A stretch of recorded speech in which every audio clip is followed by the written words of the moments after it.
Hey, what's up, everybody? This is an open discussion with C3 Films. My name is Chris, and this is. Cheryl. And today we're going to be talking about Raya and the Last Dragon. So, we are going to go into spoiler territory here for this movie and possibly Moana as well, because we realized that we couldn't talk about Raya without also talking about Moana, and that's the other movie that we're going to be discussing today on our Twitch channel. So, without further ado, if you haven't seen it, go and watch it, and then if you don't want to be spoiled, and then come back here. And if you don't care, then by all means, stick around and see what we got to say. But we're gonna go ahead and just jump right into it. It does not sound like you like this movie at all, Cheryl. That's not true. I thought it was okay. I honestly didn't think it was that good, but that's not today's show, so I'm not gonna tear it apart like we normally would Yeah. for that show. I will just say, like right off the bat, I didn't think that this movie was very special, and I think that's why um, I didn't think it was that good. It was just very cookie cutter, predictable. Everything that you would expect to happen happens, and they don't surprise you at all because they point out everything and they basically tell you what's going to happen. And because of the lack of um, opportunity for twists, uh, there just wasn't any, and I would have been shocked if there was a twist. I guess that's what the twist would be, is having a twist. Yeah. Like I'm I had that kind of a similar feeling when I was watching it with my roommates, and when we started the movie, I literally said everything that was going to happen in the movie within the first like 10 minutes.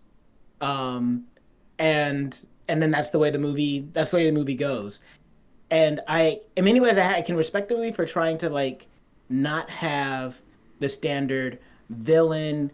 But a lot of the Disney movies, I feel like nowadays are kind of leaning towards more that direction of not having a standard like hero and villain and making it like trying to blur the lines between that. Um, but in general, while there are things that I liked about the movie, kind of like the fight sequences, I think the animation is really beautiful in the movie. There's some really gorgeous visuals. Overall, it I remember ending the movie feeling like it was lacking, and I don't mean this in a completely negative sense, but it's going to sound that way, but it felt like it was lacking something special. It felt like it was lacking a little bit of a soul that kind of would make it stand out from other animated films. It kind of just felt like it kind of felt run of the mill to me too. Yeah, that's exactly how I feel. It's just kind of bland. I mean it was a solid movie. I think it's still enjoyable in the sense that there's nothing hard about it. Like you don't have to think a lot about it because it's just easy to watch. So it's like something that I would watch or recommend someone to watch if they're looking for something to watch that's like super easy to just Right. shut your brain off and go for like a little ride, and it's nothing like exciting, I guess. I mean, there's a lot of cool stuff in it, and like it was entertaining. I thought the dragon was funny. I like Captain Boone. I was reminded um, by like some of my family members for I forget the name, the big guy from the that Tong? one fort. I don't Was remember. that his name, Tong? I don't remember. Okay. I think his name was Tong. But I mean, no, and there's definitely a lot of things to find entertaining. Like there's certain fight sequences that are just very well done. And so like with the martial arts and stuff. And my favorite part of the movie is the con baby. That con baby like is on another level and is next to godliness because no one can handle that con baby and her crew. This baby is utterly insane and ridiculous and broken beyond all measure, and she can't be defeated, and that's why we love her. So all hail and all praise the great Khan baby. That's all I gotta say. Well, it was a little weird for me. I kind of had the same reaction that Raya had, where she's like, "Come on, are you serious? A baby, a con baby? Like, what?" That's how far things have gone. That's how bad things Yes, have that's how gone. Where ridiculous it is. now the babies are conning people. Like, they're actively conning people. They're not being used as a tool to con people, which is like kind of a thing that people in real life do actually, which is kind of sad. But that's a interesting twist on reality, I guess. I mean, if you're gonna have animal companions, I mean, I was like, for me personally, I don't draw the line at babies. I don't say, you know what, you have a talking dragon, but this baby that's conning people, that's my line for realism. I can't mess with this movie anymore. So for me, it didn't take me out of it because like there's a couple of ridiculous things in the movie. The captain, like the little kid captain, can border on ridiculous at times. Um, even even what Sisu and how Sisu I guess navigates through the world can sometimes be a little. I get like naive is one thing because that's part of the character, but there are some things that happen with Sisu, and it's just like you would be a little smarter than that. Now that I think about it, I actually didn't think about this until just now. I don't Mhm. really know about how I feel about the message, which basically Sisu is like, trust people. You have to trust in people and work together. Like, everyone needs to trust each other and stuff like that. But I feel like you can't just trust someone. Like, that's exactly what Raya did at the beginning, and then she was betrayed. And in reality, that's kind of how life is. You can't so easily trust in people, and I don't know if I like that message.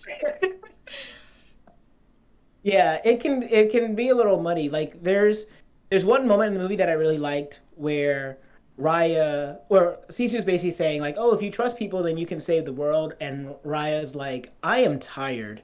I am tired of trusting and being betrayed. I just want to save my father." And that felt like the most real emotion in that movie for me because I think anyone who's lived for any modicum of time outside of like childhood has felt what it is like to feel exhausted with constantly wanting to be able to change the world and having nothing happen and then just fall like collapsing into oneself and just deciding that you know what I just want to make sure that I care for the people that are important to me. So, and that's not saying that that feeling is right per se, but it is a very realistic feeling. So I appreciated that Raya said it because I found myself also agreeing with Raya more than Sisu, which I thought was interesting because Sisu came across to me like someone that was more naive, even though I know Sisu was supposed to be that character that's supposed to be the beacon of hope and offering for trust. But then the movie also made sure that it didn't just make Sisu right, because there was plenty of time because Sisu tried to trust and she almost got turned to stone, and there were other times people tried to trust and then Sisu died. So, although I guess the argument would be that Sisu died because Raya didn't trust in that situation. Yeah. Yeah, it was weird because, like, Sisu wasn't, like, the wise dragon or anything like that. And I guess that's kind of what I was expecting initially, Mm-hmm. like, going into the movie. And then I was like, oh, Aquafina is a dragon. And then I was like, okay, the dragon is not going to be the old wise dragon that I was imagining before starting the movie. I was like, Aquafina as a dragon means that the dragon's gonna be kind of like Eddie Comedic. Murphy. Eddie Murphy Mushu, right? That's the same thing I Yeah. was thinking. She's basically Eddie Murphy. Yeah, but I feel like the way they wrote Eddie Murphy's dragon made more sense because that dragon grew along like the way, and I feel like Sisu didn't really have that arc of growing because No, she didn't yeah. have a motive. Like there was nothing at the beginning. There was no like thing for Sisu to overcome really. So No, yeah. she was just kind of Sisu didn't have any there. faults. There Yeah. were no faults with Sisu. And then any fault that she did have was proven to not be a fault but a strength. Because her fault could be because the theme of the movie is trust. And Raya's fault is that she doesn't trust enough, while Sisu's, you could argue, is that she trusts too much. And maybe the answer lies somewhere in the middle. But because of the fact that it is the trust that wins the movie per se. The movie basically proves that Sisu is right, and therefore, as a character, Sisu has no room to grow and change because there's nothing that she learns. Only it's only Raya and the other character. I forget her friend's name. Namira, something like that. But those are the characters, and the whole world learns. So maybe the movie's supposed to be maybe Sisu's not supposed to be a main character. Maybe the two main characters are Raya and her frenemy. Yeah. It just feels like there wasn't enough there. Like it wasn't complex enough. It was too because you know like when you have characters that don't grow but they're in a big portion of the movie. Yeah. I mean, it's the Yeah. movie is called Raya and the Last Dragon, so I feel like that dragon needs to grow. I also feel like they hinted a little bit of, on it because she was telling the story of how she doesn't know why she like her brothers and sisters chose her to be the one to use the stone, but they trusted her. And in that sense, I guess like maybe that's what it was. Like she had to like believe in herself, or like you know, because she's like you know when you're working on a school project and everyone there's that one kid that doesn't do like anything but they still get equal credit. Yeah. She's like, that's me. Yeah, so I feel like they kind of hinted on that in the sense of not having confidence or you know self-worth, but I feel like nothing really happened to make her overcome that. It just kind of happened. Yeah. No, I definitely agree. That and it makes it so I think that's one of the things that the movie loses. The other thing I think the movie kind of loses is having anything that feels like stakes. Because the fact is that I mean, most of the time with these movies, we know that everything's going to be okay in the end. It's not going to be a depressing ending. Even something like Toy Story is going to have a happy ending. But the point is that we believe for a moment that maybe it might not work out, and that's the thing that adds for tension. And I think one of the things for me that took kind of tension away was when the movie begins by telling you that people that got turned to stone got brought back, and so when her father gets turned to stone at the beginning of the movie, which is supposed to be a really big moment, I immediately am like, oh no, that's okay. He's gonna be back by the end of the movie. So it's all good. And so anytime I see anyone turn to stone, I was like, this is fine. Because we know they're gonna solve this by the end of the movie. And it might have been more effective for her to not know if there was any way to bring people back. And they don't find that out until the end. So when someone does turn to stone, it does feel like a loss or it does feel like tension. And when Raya makes her sacrifice, it really does feel like a sacrifice because when in that moment you know that everyone gets turned to stones coming back without any doubt. When she does it, it's just like, okay, yeah, that's fine. You're gonna be here for like 5 minutes and you're gonna be good. Which is exactly what happens.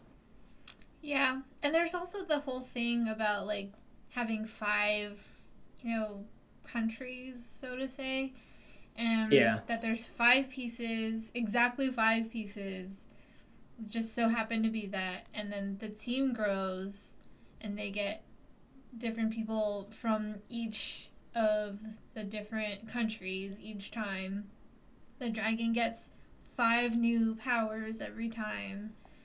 Mhm. So it's just kind of like by the time you get to the second place, you're like, oh, okay, that's the thing they're gonna keep doing. They're gonna keep just building this up, and the same thing is gonna happen at the end of each place. So it kind of turns into this like very kind of boring formula where you know exactly what's going to happen.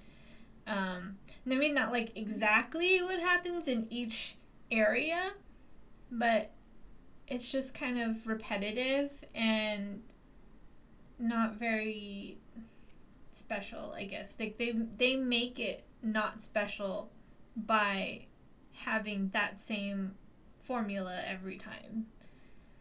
Yeah.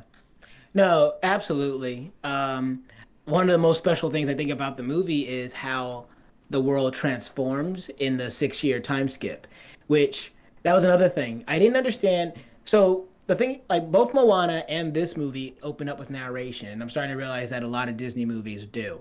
But I kind of wish that Raya, even if it had its narration, it didn't start with the whole thing of, I bet you're wondering how I got here.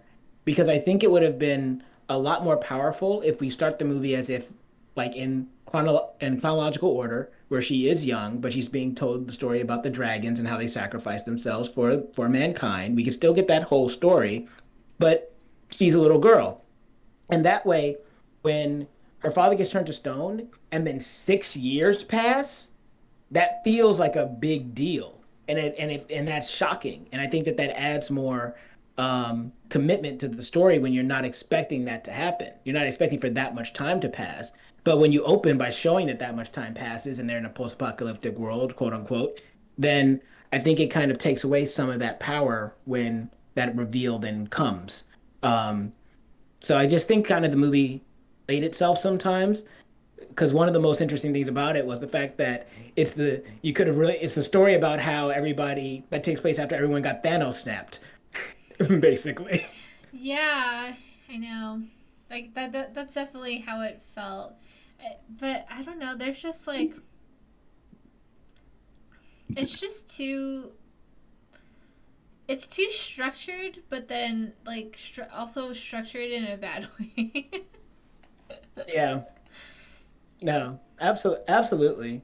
So, and then it's funny that we watched this and Moana around the same time, because even just so much about how these movies begin and kind of go almost reveals the structure of these Disney films, because it's always this whole thing of like the bright-eyed child that wants to do something, and then the parent or guardian basically tell them either they can't do something in the case for Moana, or that they need to do something differently in the case for Raya, and inevitably something is going to happen to take a parental figure away that then will be the part when they get set on the journey. And for Raya, it's her dad. For Moana, it's her grandmother. Um, and yeah, it's like it's very interesting the similarities between the two. Yeah, I mean they even have I guess technically they're like a MacGuffin where there's this one crystal slash gem slash rock thing that they have to get. That's the other thing Yeah. that was like, as soon as I started watching Moana, I was like, well, this is almost exactly the same as Raya, but only Raya isn't as good. Like the journey isn't as good as Moana. And to be honest, Yeah. when I watched Moana the first time, I didn't think it was like that great. Like it wasn't like my favorite um, Disney movie. But watching Yeah. it right after Raya, I think I appreciated it like a lot More. more. Right. Raya showed you what you were Raya showed you what you didn't appreciate the first time. Yeah, pretty much. No, that's pretty interesting. But for all the things that I didn't like about Raya, there's like the things that I did like. We mentioned it, the animation, the fighting. I liked Raya's sword. I thought it was cool to see that sword in in animated form. It's a sword weapon that, as a gamer, I see it pop up in video games and stuff, but I don't see it in movies. And even if this isn't live action, the fact that it featured prominently, I thought that that was cool. Not many, you don't see many like sword whips or whip swords, whatever you want to call them, in any type of movie. So I like the fact that they made her weapon unique. Yeah, I was gonna say it did feel a little bit like a video game because you go to like a different area, and then every time you go to a new area, you get an upgrade. Like Sisu gets an Yeah, upgrade for yeah, abilities. that's very video gamey. But You, yeah, like there were a lot of cool things. Like the water looked really good. It was just like the animation itself is so top notch. Like it, like you said, it looked very beautiful. And there was this one cool shot of Raya coming out to face the the villain, I guess you could say, and it was really cool. Like she just looked really badass with like her hat down. Like there were a lot yeah, of moments in this movie actually that reminded me of Indiana Jones, and that was one of them because she just comes out in her cape with her hat down. You can't see her face, and yeah. that's very like Indiana. And also the beginning when she is with her little pet, and it's like rolling to trigger all the traps and stuff like that. Also, kind of, my mind immediately went to Indiana Jones, and then like the Oh yeah, stone is on the pedestal. they even do that when she's going and taking what the tails uh talisman or tails gem, because the woman died holding it, but then her arm is like on a trap, so she's like trying to take it, but then like, use the stick so that the trap doesn't go off. There's a lot of Indiana Jones-esque moments in this movie, so I definitely see how you got that from there. Yeah, and her sword is basically like the whip. Right. Yeah, you're right. 100%. Um, Yeah, and like I like that they had their five worlds, or their like five cultures that they had in that world. The other thing I thought was cool to me, I thought that the music choice in some of the fight scenes and stuff, when I heard it, I remember thinking to myself, "Oh, I like this." It's probably not anything so special where you're going to go and try to get the soundtrack for it, maybe, but I I did at least notice it in certain like high key moments, and I thought that it worked. I didn't have any problem with it. Yeah. I didn't really. The music was not. It wasn't bad for me. It wasn't good for me. So I mean, it wasn't bad, but it wasn't like It didn't distinct. stand out. Yeah, I did. Like I wasn't like, oh, the music. I Right. didn't notice it at all. I forgot about music. Sound is not a thing. um, Right. but oh shit, I forgot the other thing I was gonna say. Okay, no, no worries. One other thing that I wanted to bring up was the fact that it seems that the message, as far as that dragon gem is concerned, was that the only way that there could be real peace is if nobody had it. That's like the subtle subtext that happens at the end, right? Because the dragon gem gets put together but gets lost beneath the surface. And when all the nations come together again after after everything, after everyone gets turned back to normal, no one nation has it. And most people don't even know where it is. So it almost seems to imply that it feels weird, because it almost feels like them breaking it and separate and giving each person a piece actually probably would have solved the problem in the beginning, instead of one person just holding it. And the ending basically not trying to give you an answer for that by just saying, "Hey, look, the gem was lost." It removes the nations from actually having to come to a compromise to figure out how to solve that issue. So that's one story thread that just gets completely forgotten, even though it's one of the catalysts for the conflicts in the movie, was who gets to have this gem. And then by the end, everyone's just forgotten about it. Yeah, And it's like so yeah. yeah, because like the five like groups like well I guess because the con baby counts as one, even though Mhm. she had a bunch of heads, but all together they were the only ones that knew like what actually went down. So they would have had to like go back to each of their countries and explain to everyone that that they should trust the other countries and then come together. But one, how's the baby going to do that? And two, I really doubt that those individuals can convince their entire country, let's just forget about the stone and go to Right. Heart and have a meal. Yeah, I mean, I guess you could say that they would have at least remembered that they were stone. Um, but yeah, that that is true. And I like the fact that Raya gives up the gem and gets turned to stone. Like that was cool to me. I just wish that it held more emotional weight when it happened because it didn't feel like anything that big because of the fact that even if you subconsciously know, like I was saying earlier, even if you subconsciously know that characters are going to be okay, it's the movie's job to make you forget and to feel like maybe they won't be. And I think that moment would be more powerful if the movie did not open by telling you that everyone gets that got turned to stone got turned back. Yeah, I agree. I do So, kind of like it's a little bit on the nose, but I kind of like what they named the five different areas. Like there's the oh, heart, the the part of the tail. dragons Yeah, I thing. thought that was cool because it's kind of like they're all parts, but they belong to a whole. So it's a little on the Hmm. nose, but it's like, why didn't I mean they named the countries that? Why why don't they get anyway? Right. They should get it. Yeah. No, that's true. Yeah. Well, I mean, not much more I have left to say about this. What about you? There's one line that I thought was really funny. That's when they were looking for Dang Hai. But no, I'm Chai, the flower guy. Yes, when we were watching it, we liked that too. Chai Chai the flower guy No, I'm Chai, was the flower guy.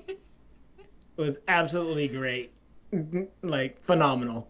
I forget who did Chai's voice. Part of me wants to say Alan Tudyk, but No, I that don't was remember now. the roly poly pet. Right. Yeah. Alan Tudyk was in both of these movies because he was the chicken in Moana. Oh, he was. Oh my god, that's funny. Alan Tudyk sneaks his way in as your animal companion. I was actually quite impressed with the casting of Raya. I quite Yeah, enjoyed it. The just the way they casted it was I agree. if they did I anything right. True. I go back and forth on Aquafina sometimes because yeah, Eddie Murphy definitely felt like Eddie Murphy playing Mushu, but um so I guess that kind of just be the case with comedians. But it really at some point when I was looking at the dragon, it didn't feel like the dragon. It didn't feel like Sisu. It felt like Aquafina. And so I was constantly aware that it was Aquafina. While for some of the rest of the cast, even though I recognize voices like Daniel Day Kim or um, Mary Tran, um, Sandra Oh. Sandra Oh, there was nothing about the way they played those characters that made it stand out that it was the actor. And so there were parts where I felt like Aquafina was fine, like kind of in the more emotional parts, so the parts where they're being serious. But in the parts that were intended to be funny, it felt like Aquafina. And that might not be a problem for people, but it did stand out to me. I actually thought she did a great job. Hmm. I liked her as a dragon. I think it completely worked for me. Okay. So yeah, cool, cool. But yeah, that's what we thought about Raya and the Last Dragon. What did you guys think about it? Did you see it? Did you see it when it came out, or are you watching it now that it is free on Disney Plus? Whatever you thought, comment below, let us know. And while you're down there, if you give us a like, share, and subscribe. Even if you don't, though, I have been Chris, and this has been. Cheryl, and we will see you all next time.